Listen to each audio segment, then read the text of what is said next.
हाय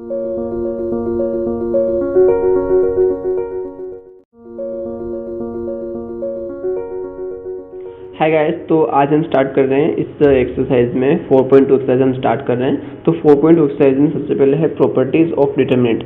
4.1 में हमने पढ़ा था कि डिटरमिनेंट होता है क्या है, इसे शो किससे करते हैं, इसकी वैल्यू किससे फाइंड करते हैं, किससे एक्सपांड करेंगे, किससे नहीं करेंगे, मतलब किससे आंसर क्या आएगा। तो हमने सब कुछ पढ़ा था। तो आज हम इस एक्सरसाइज में पढ़ने जा रहे हैं प्रॉपर्टीज ऑफ डिटरमिनेंट। तो चलिए स्टार्ट करते हैं। प्रॉपर्टीज ऑफ डिटरमिनेंट में सबसे पहले हमारे पास 6 प्रॉपर्टी है इसकी। तो 6 प्रॉपर्टी है, उन 6 को मैं उन सब 6 को एक्सप्लेन करूंगा।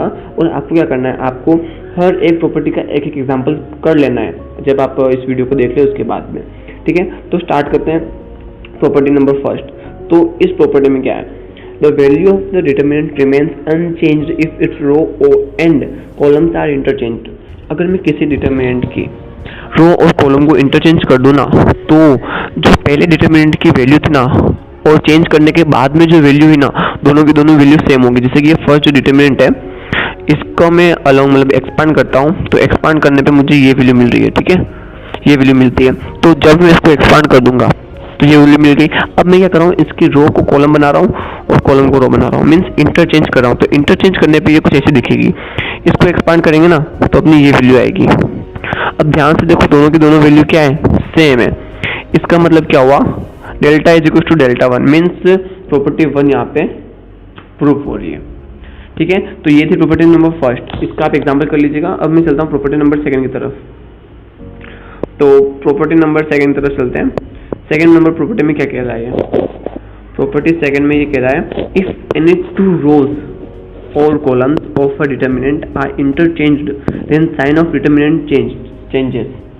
जैसे कि डिटरमिनेंट आपको दिख रहा है, ठीक है, इसको अपन एक्सपांड करेंगे तो वैल्यू ये आ रही है, ठीक है। अब मैं क्या कर रहा हूँ, किन्हीं 2 कॉलम को या किन्हीं 2 रो को मैं इंटरचेंज कर देता हूँ। जैसे कि फर्स्ट को थर्ड से, interchanging first row and third row, the new determinant obtain is given by, ठीक है। ये पूरी की पूरी रो ऊपर चली जाएगी, ये पूरी पूरी रो नीचे आ जाएगी, मीन्स ये वाली डिटरमिनेंट बन जाएगी, ठीक है। ये डिटरमिनेंट बनने के बाद इसको अगर हम एक्सपांड करेंगे थर्ड रो के अकॉर्डिंग, तो क्या होगा ना, ये अपना एक्सपांड करने पे ये वैल्यू आई, फिर इसमें से नेगेटिव साइन कॉमन ले लेंगे ना, तो ये इस फर्स्ट वाले डिटरमिनेंट के इक्वल आ जाएगी, इस फर्स्ट वाले के, ठीक है। तो ये है प्रॉपर्टी नंबर सेकंड। आपको इन 6 प्रॉपर्टी को याद रखना है क्योंकि ये प्रॉपर्टीज आपको क्वेश्चन सोल्व करने में काफी हेल्पफुल रहेंगी। अब हम चलते हैं प्रॉपर्टी नंबर थर्ड की तरफ, ठीक है। तो प्रॉपर्टी नंबर थर्ड में क्या है, प्रॉपर्टी नंबर थर्ड में आते हैं हम। अब इसमें देखा, इफ एनी 2 रोज और columns of a determinant are identical, all corresponding elements are same. जैसे कि मैं आपको दिखा पा रहा हूँ 3 3 3 2 2 2, ये दोनों जो है ना, ये दोनों मतलब इफ एनी 2 रोज और 2 कॉलम, सॉरी, ये दोनों, इन दोनों के देखो करस्पॉन्डिंग जो एलिमेंट्स है ना बिल्कुल सेम है, मीन्स इक्वल है, सेम ही इक्वल ही है, then value of determinant is 0। अगर कोई भी 2 रो या 2 कॉलम एकदम इक्वल हो, उनके करस्पॉन्डिंग एलिमेंट सेम हो, तो उस डिटरमिनेंट की वैल्यू हो जाएगी 0, ठीक है। प्रूफ क्या देता है, if we interchange the identical rows और columns of the determinant delta, then delta does not changes, however by property second it follows that delta has changed its sign, therefore delta is equal to minus delta, and इस delta को अगर मैं इधर लेके आ जाऊंगा तो delta plus delta is equal to 0, 2 delta is equal to 0, means delta is equal to 0, ठीक है। इतना समझ में आ गया। तो डेल्टा की वैल्यू क्या जाएगी, मीन्स डिटरमिनेंट की वैल्यू हो जाती है 0। तो ये है अपनी प्रॉपर्टी नंबर थर्ड, मीन्स अगर अपने 2 रो या 2 कॉलम के एलिमेंट करस्पॉन्डिंग एलिमेंट्स अगर इक्वल होते हैं तो अपनी डेल्टा की वैल्यू हो जाती है 0, डिटरमिनेंट हो जाएगा 0।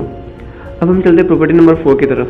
मैंने आपको पहले भी कहा है कि जो भी प्रॉपर्टी हम पढ़ रहे हैं उसका आप डायरेक्ट एग्जांपल देख लीजिएगा, देख के समझ लीजिएगा, क्योंकि एग्जांपल से आपको प्रॉपर्टीज याद रहेंगी। अब चलते हैं प्रॉपर्टी नंबर 4 की तरफ, ठीक है। If each element of a row और column of a determinant is multiplied by a constant k, then its value gets multiplied by k। अगर मैं किसी भी डिटरमिनेंट में किसी भी रो को, एलिमेंट ऑफ रो और column of a determinant is multiplied by a constant, मैं किसी भी कांस्टेंट से मल्टीप्लाई करता हूँ तो डिटर्मिनेंट की वैल्यू में, जैसे कि डेल्टा है डिटर्मिनेंट, इसकी जब मैं वैल्यू फाइंड करूंगा कुछ आ रही होगी, ठीक है। तो मैं अगर मैं इसको के से मल्टीप्लाई कर दूंगा ना, तो इसके डिटर्मिनेंट में वैल्यू में के ऑलरेडी मल्टीपल में आ जाएगा। जब मैं इसको एक्सपांड करूंगा तब ऑटोमेटिक आ जाएगा। अगर मैंने इसमें जैसे कि डिटर्मिनेंट है, इसको मैंने क्या किया, इसकी जो फर्स्ट रो थी ना उसमें के से मल्टीप्लाई कर दिया, ठीक है। के से मल्टीप्लाई कर दिया, तो के से मल्टीप्लाई करने के बाद मैं इसको एक्सपांड करूंगा तो के ऑलरेडी कॉमन आ गया, ठीक है। तो ये है प्रॉपर्टी नंबर 4, समझ में आ गया, ठीक है। तो अब आगे चलते प्रॉपर्टी नंबर 5 की तरफ। इनके एग्जाम्पल आप कंपल्सरी देख लेना, क्योंकि एग्जाम्पल काफ़ी इंपॉर्टेंट हैं। अगर एग्जाम्पल्स नहीं करोगे तो ये एक प्रॉपर्टी समझ में नहीं आएगी क्या कहना चाहती है। अब हम चलते प्रॉपर्टी नंबर 5 पे। इफ सम और all elements of a row और column of a determinant are expressed as sum of 2 or more term, then the determinant can be expressed as sum of 2 or more determinants। जैसे कि मैं आपको दिखा पा रहा हूँ, ये अपनी एक डिटर्मिनेंट है, ठीक है। अब इसमें इस डिटर्मिनेंट में क्या है ना कि इसको मैं दो पार्ट में डिवाइड कर सकता हूँ इस डिटर्मिनेंट को। इसमें क्या है, a1 plus delta 1, a2 plus delta 2, a3 plus delta 3। ये प्रॉपर्टी में कह रहा है इफ सम और ऑल एलिमेंट्स ऑफ रो और column of a determinant are expressed as sum of 2 और मोर टर्म्स। अगर हम एलिमेंट को एक या दो टर्म, उससे भी ज़्यादा टर्म में अगर एक्सप्रेस कर सकते हैं सम के रूप में, किसमें, सम के रूप में, उनका अगर हम सम कर दें, ऐड कर दें उनको, तो then the determinant can be expressed as sum of 2 और मोर डिटर्मिनेंट्स।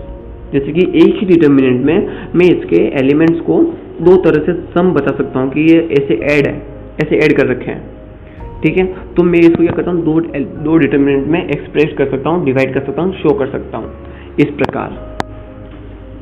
जैसे कि आप इसका वेरिफिकेशन पढ़ते हैं एक बार कि देखो अपने को दे रखा है LHS दे रखा है, ठीक है। LHS अपने को LHS दे रखा है, ठीक है, LHS दे रखा है। अब हम क्या करते हैं, इस LHS में इसको सबसे पहले कर देते हैं expand determinant along the first row के अलोंग एक्सपांड करने पर अपने को क्या मिल रहा है, ये इसकी वैल्यू आ रही है डिटरमिनेंट की, ठीक है। अब ये जो वैल्यू है ना ये RHS के इक्वल है, इसके इक्वल है। कैसे, तो जब हम इस दोनों का डिटरमिनेंट निकालेंगे अलग अलग तरीके से ना, तब ये डिटरमिनेंट इसके इक्वल आएगा, ठीक है। तो आपको ये जो नेक्स्ट एग्जांपल दे रखा है, एग्जांपल नंबर 10, ये आपको खुद से सॉल्व करना है ताकि आपको क्लियर हो जाए कि इस प्रॉपर्टी में कहना क्या चाह रहा है, ठीक है। अब ऐसा हो सकता है कि किसी भी क्वेश्चन में 1, 2, 3 प्रॉपर्टी साथ में यूज हो, तो आपको थोड़ा सा दिमाग लगा के देखना है इसमें कौन कौन सी प्रॉपर्टीज यूज हो रही है, मुझे क्या क्या करना है इस प्रॉपर्टी में, ठीक है। तो अब लास्ट प्रॉपर्टी हमारी इस एक्सरसाइज की है प्रॉपर्टी नंबर 6, इससे हम पढ़ लेते हैं, ठीक है। Property number 6, if to each elements of any row और column of a determinant, if to each elements of any row और column of a determinant the equimultiples of corresponding elements of other row or column are added, उनको अगर add कर दें, then value of determinant remains the same, that is the value of determinant remains same if we apply the operation, ठीक है। ये जो दो operation दे रखे हैं ये मैंने आपको 4.1 में समझाया था, आई थिंक, या तो 4.1 में या तो मैट्रिक्स में मैंने आपको ऑपरेशन समझाया था। तो इन ऑपरेशन से क्या होता है, जैसे कि मान लेते हैं R1 tends to R1 plus के R2, मीन्स किसी कांस्टेंट से मल्टीप्लाई करने के बाद में उसे मतलब जैसे कि ये मान लेते हैं अपनी R1 है, ठीक है। R1 को मल्टीप्लाई कर रहा हूँ मैं K से, फिर उसे एडअप कर रहा हूँ C से। जैसे कि मैं आपको एग्जाम्पल दे रहा हूँ, यहाँ पे दे रखा है एग्जाम्पल ऑलरेडी। मैं क्या कर रहा हूँ ना कि C को मल्टीप्लाई कर रहा हूँ पूरे को K से, इसको भी K से, इसको भी K से, ठीक है। इसको K से मल्टीप्लाई करने के बाद मैं क्या कर रहा हूँ, इसको मल्टीप्लाई करने के बाद R1 में ऐड कर दे रहा हूँ। तो क्या हुआ ना कि इसकी जो वैल्यू आएगी ना डिटरमिनेंट की और इसकी जो वैल्यू डिटरमिनेंट की, दोनों की दोनों वैल्यू इक्वल आएंगी। ये अगर हम प्रॉपर्टी यूज करें तो, ये ऑपरेशन अगर हम यूज करें तो, ठीक है। एक बार वापस समझा देता हूँ मैं आप सबको। इफ अगर हमारे पास एक डिटरमिनेंट दे रखा है और मैं इस डिटरमिनेंट में किसी भी एक रो या कॉलम को किसी कांस्टेंट से मल्टीप्लाई कर रहा हूँ और किसी अदर कॉलम में ऐड कर रहा हूँ या रो में ऐड कर रहा हूँ, तो इस डिटरमिनेंट की जो पहले था और जो बाद में बना, उन दोनों डिटरमिनेंट की वैल्यू सेम होंगी, ठीक है, नो डाउट। ठीक है, तो नेक्स्ट स्टार्ट करते हैं अपन, देखते हैं वो कुछ बचा है कि नहीं बचा इस एक्सरसाइज में। अगर कुछ नहीं बचा है तो फिर मैं आपको एक एग्जांपल दे देता हूँ जिससे कि आपको ये एक्सरसाइज पूरी की पूरी बहुत अच्छे समझ में आ जाएगी। तो मैं आपको एग्जांपल देता हूँ, एग्जांपल नंबर 15, ठीक है। तो एग्जांपल नंबर 15 समझ लीजिए, इसमें आपकी मतलब बहुत सारी प्रॉपर्टीज यूज हो जाएंगी, 2-3 प्रॉपर्टीज तो यूज हो ही रही है, ठीक है। If x y z are different, x y z different and determinant अपने को गिवन ही है, डेल्टा दे रखा 0, then show that 1 + x + y = 0, ये हमें शो करना है। तो हमें सबसे पहले प्रॉपर्टीज का यूज करना पड़ेगा। जैसे कि मैंने अभी आपको कहा था, किसी भी रो या कॉलम में अगर आपको ऐसा लगे कि मैं इससे डिफरेंट मैट्रिक्स में डिफरेंट डिटरमिनेंट में लिख सकता हूँ, जैसे कि x y z x² y² z², but 1 + x³, यहाँ पे क्या है प्लस। अभी हमने प्रॉपर्टी नंबर 5 में देखा था कि अगर प्लस हो तो हम इसकी 2 डिटरमिनेंट बना सकते हैं। तो यहाँ पे मैं 2 डिटरमिनेंट बना दी यूजिंग प्रॉपर्टी नंबर 5, ठीक है। फिर मैंने क्या किया, इसकी 2 रो और कॉलम को इंटरचेंज कर दिया। किसी भी 2 रो या 2 कॉलम को इंटरचेंज करने पे माइनस साइन कॉमन आता है। क्या आता है? नेगेटिव साइन कॉमन आता है। इसमें से भी और इसमें से भी मैंने इंटरचेंज कर दिया। इसमें से मैंने एक्स वाई जेड कॉमन ले लिया तो बाहर मल्टीप्लाई में आ गया एक्स वाई जेड, ठीक है। और इन दोनों में से मैंने इन दोनों की मतलब